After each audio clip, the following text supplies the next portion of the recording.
आज की कक्षा में कक्षा 7वीं के विद्यार्थियों का।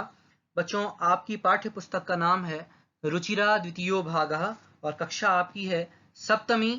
और आज हम जो आपका पहला पाठ पढ़ने वाले हैं उसका नाम है प्रथमः पाठः सुभाषितानि।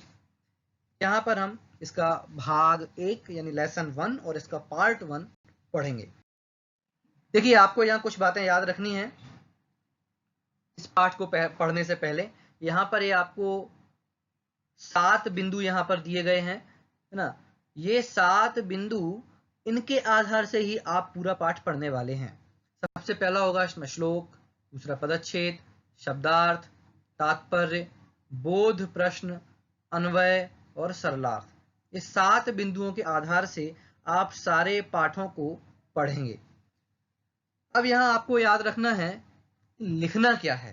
ये 3 चीजें आपको लिखनी है, श्लोक, शब्दार्थ और सरलार्थ। ये तीनों चीजें आपको अपनी नोटबुक में नोट करनी है और इसके अलावा श्लोक आपको याद करने हैं।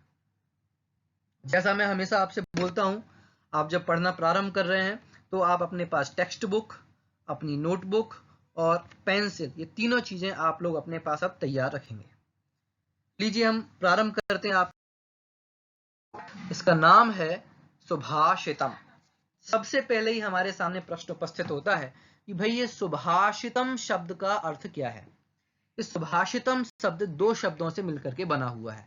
पहला है जिसमें सु और दूसरा है भाषितम।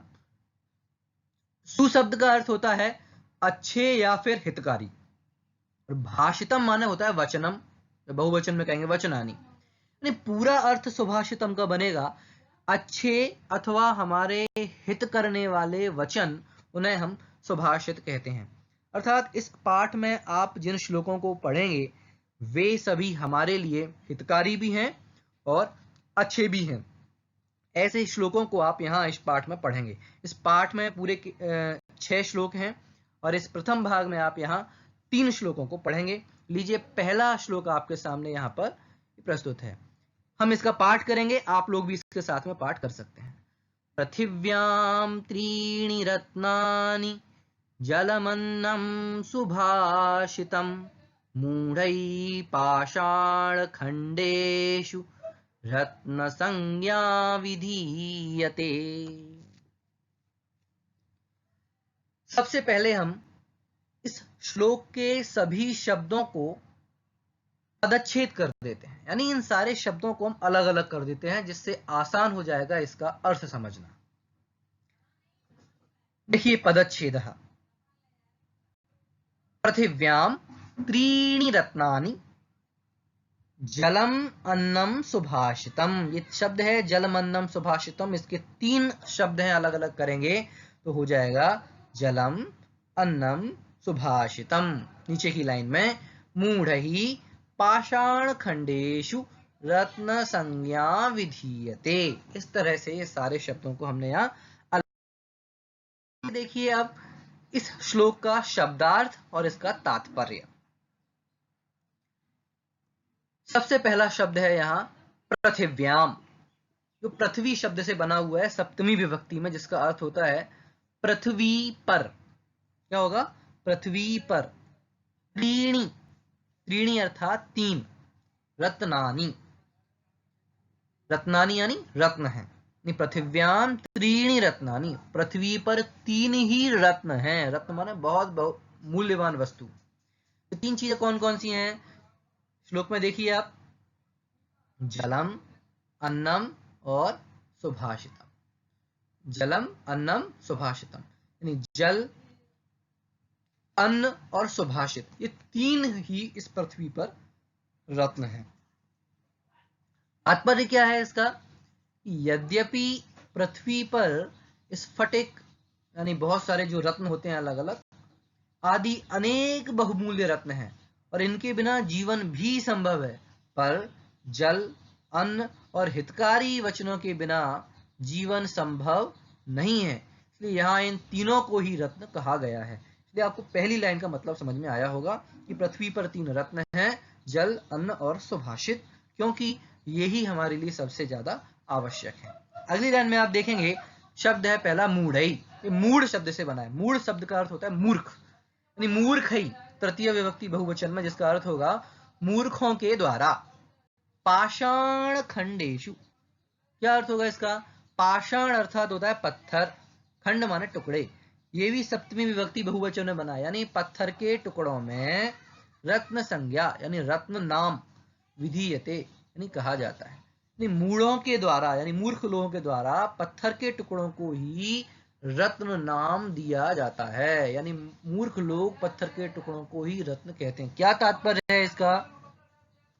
इसका तात्पर्य होगा कि बुद्धिमान लोग तो जल, अन्न व सुभाषित यानी हितकारी वचनों को ही अमूल्य रत्न समझते हैं, परंतु मूर्ख लोग क्या करते हैं कि मूर्ख लोग पत्थर के टुकड़ों को रत्न समझने लगते हैं। ये इसका यहां पर तात्पर्य होगा। अब बोध प्रश्न होंगे जिससे आप इस श्लोक का संस्कृत में अर्थ समझने में सक्षम होंगे। देखिए, बोध प्रश्न बहुत आसान शब्द है, श्लोक यहां दिया हुआ है, आपके सामने क्वेश्चन होगा और उस क्वेश्चन का आंसर यहां इस श्लोक को आप पढ़ करके देख करके आप दे सकते हैं। देखिए, पहला प्रश्न है, सारे प्रश्नों में बोल्ड राइटर में एक अलग से एक लिखा हुआ है एक शब्द, वो यहाँ पर इस साइड में वे हैं सारे प्रश्नवाचक वाक्य और इधर हैं उनके उत्तर। पहला प्रश्न है पृथिव्याम कति रत्नानि। आप श्लोक को देखेंगे और इसका आंसर देंगे। पृथिव्याम कति रत्नानि, कति कति माने कितने, कति रत्नानि, पृथिव्याम त्रीणि रत्नानि, यही यहाँ लिखा है, पृथिव्याम त्रीणि रत्नानि। कानि तानि रत्नानि, कानि माने कौन कौन से हैं, जलम, अन्नम, सुभाषितम।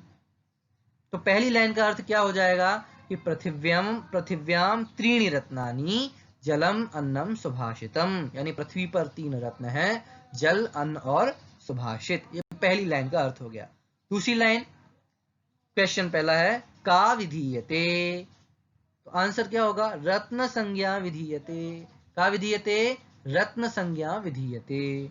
रत्न संज्ञा केसु विधीयते, केसु विधीयते, आंसर होगा पाषाण खंडेशु, यानी रत्न संज्ञा पाषाण खंडेशु विधीयते।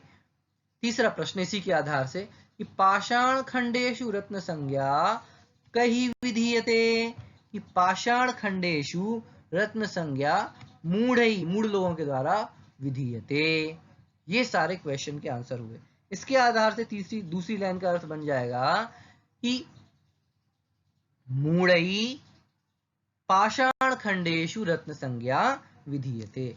अब आप पूरा इसका अन्वय, अन्वय अर्थात होता है कि उस श्लोक के सभी शब्दों को इस रूप में व्यवस्थित कर देना कि आपको संस्कृत में ही उसका अर्थ समझ में आ सके। देखिए, पृथिव्याम त्रीणि रत्नानि, जलम, अन्नम, सुभाषितम, मूढ़ई पाषाण खंडेशु रत्न संज्ञा विधीयते। ये इसका अर्थ हो गया।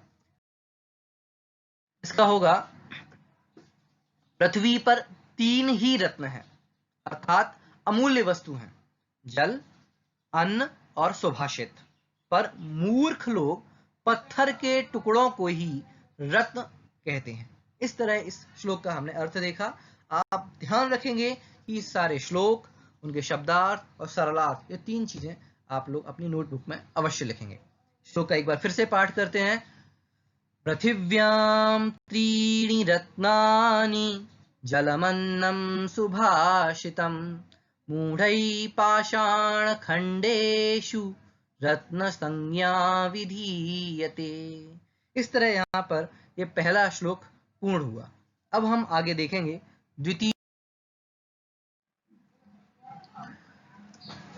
पाठ करेंगे इसका। आप सभी लोग भी इसके साथ में पढ़ेंगे। सत्येन धार्यते पृथ्वी, सत्येन तपते रविः, सत्येन वाति वायुश्च, सर्वं सत्ये प्रतिष्ठितम्। इसके बाद अब हम क्या देखेंगे, इस श्लोक के सभी शब्दों का हम पदच्छेद। ऐसे सभी इसमें अलग ही हैं, एक आध शब्द है जिन्हें हमें अलग करना है। देखिए, सत्येन पृथ्वी, सत्येन, सत्येन धार्यते पृथ्वी, सत्येन तपते रवि, यानी रवि सत्येन तपते, सत्येन वाति वायुश्च, वायुश्च को अलग अलग करेंगे तो क्या हो जाएगा, यहाँ पर होगा वायु च, यानी वायु च सत्येन वाति सर्वम सत्ये प्रतिष्ठितम। इस तरह इसका ये पदच्छेद हुआ। इसके शब्दार्थ, सत्येन, यहां पर तृतीय विभक्ति है, सत्य के द्वारा, धार्यते अर्थात धारण किया जाता है, धारण की जाती है, क्या, कि पृथ्वी, यानी पृथ्वी सत्येन धार्यते, यानी पृथ्वी सत्य के द्वारा धारण की जाती है। सत्येन तपते रवि, रवि अर्थात क्या होता है, सूर्य, सूर्य, तपते अर्थात तपता है, यानी रवि ही सत्येन तपते, यानी सूर्य भी सत्य के द्वारा ही तपता है। आगे वायु, वायु शब्द है तो यहाँ पर इसका क्या अर्थ होगा, हवा या पवनम, है ना। आगे है वाति माने बहती है, और च माने और, यानी और वायु सत्येन वाति, यानी वायु हवा भी सत्य के द्वारा ही बहती है। आगे देखेंगे सर्वम यानी सब चीजें, सब कुछ, सत्य यानी सत्य में ही, प्रतिष्ठितम, प्रतिष्ठितम माने स्थित है। तात्पर्य क्या है इसका, आप देखिए, सत्येन पृथ्वी धारते, सत्य से ही पृथ्वी धारण की जाती है, सत्य से ही सूर्य तपता है, सत्य से ही वायु बहती है, सब सत्य में ही प्रतिष्ठित है। इसका तात्पर्य क्या होगा, यहां देखिए आप कि पृथ्वी, सूर्य व वायु, ये तीन चीजों की यहां बात चल रही है। पृथ्वी, सूर्य व वायु ये प्रकृति के नियमों का पालन करते हैं। इसका अर्थ ये है क्या, कि कभी भी अपने स्वभाव व कर्तव्य को नहीं छोड़ते हैं, सत्य को धारण, सत्य से ही धारण करते हैं, सत्य से तपते हैं, सत्य से बहते हैं। इसका मतलब यह है कि ये अपने स्वभाव को कभी नहीं छोड़ते हैं। सभी का सत्य माने सभी का आधारभूत सत्य क्या है, कि उनका स्वभाव ही है, उनका जो नेचर है, पृथ्वी का, सूर्य का और हवा का, जो उनका स्वभाव नेचर है, वही उसका सत्य है, और वे अपने इस सत्य को कभी भी नहीं छोड़ते हैं। यानी पृथ्वी धारण करने के, सूर्य तपने के और वायु बहने के अपने स्वभाव को कभी भी नहीं छोड़ता है। अतः हमें भी सत्य का पालन करना चाहिए, ऐसी प्रेरणा इस श्लोक में दी गई है। देखिए आप एक चीज और इसमें देख लीजिए, इसमें तीन कर्ता आए हैं और उनकी तीन क्रियाएं हैं, पृथ्वी, रवि, वायु। पृथ्वी कर्ता है, क्रिया है धार्यते, पृथ्वी धार्यते, रवि तपते, सूर्य तपता है, वायु वाति। इस तरह से कर्ता और क्रियापद आप इस श्लोक में देख सकते हैं। आगे बोध प्रश्न, श्लोक के माध्यम से, इस श्लोक यहाँ पर दिया हुआ है और इस श्लोक के आधार से ही आप यहाँ पर इनके प्रश्नों का सबका उत्तर देंगे। पहला है पृथ्वी केन धार्यते, ये केन है, ये क्वेश्चन वर्ड है। उत्तर होगा पृथ्वी केन धार्यते, पृथ्वी सत्येन धार्यते। तो पहली लाइन का अर्थ हो गया पृथ्वी सत्येन धार्यते। ऐसे ही एक एक लाइन का चारों क्वेश्चन के आधार से अर्थ आ जाएगा। रवि ही केन तपते, question word can, answer Ravi ही सत्येन तपते, रवि ही सत्येन तपते। आगे होगा वायु केन वाति, केन, वायु सत्येन वाति। अगला प्रश्न सर्वम कुत्र प्रतिष्ठितम, कुत्र अर्थात कहां, सर्वम सत्ये प्रतिष्ठितम। तो इन चारों चीजों को जब हम अरेंज करेंगे तो वहां बनेगा एक अन्वय, अन्वय माने एक सरल संस्कृत में अर्थ, वो ये होगा कि पृथ्वी सत्येन धार्यते, रवि ही सत्येन तपते, वायु च सत्येन वाति, सर्वम सत्ये प्रतिष्ठितम। इसका सरला सत्येन धार्यते पृथ्वी, सत्येन तपते रविः, सत्येन वाति वायुश्च, सर्वं सत्ये प्रतिष्ठितम्। अब हम यहाँ आगे तीसरा श्लोक देखेंगे।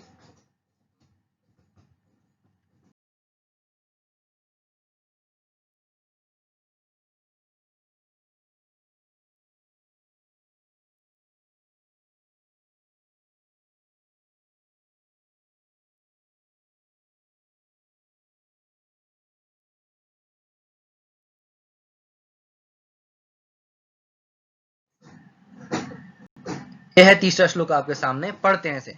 दाने तपसि शौर्ये च विज्ञाने विनये नये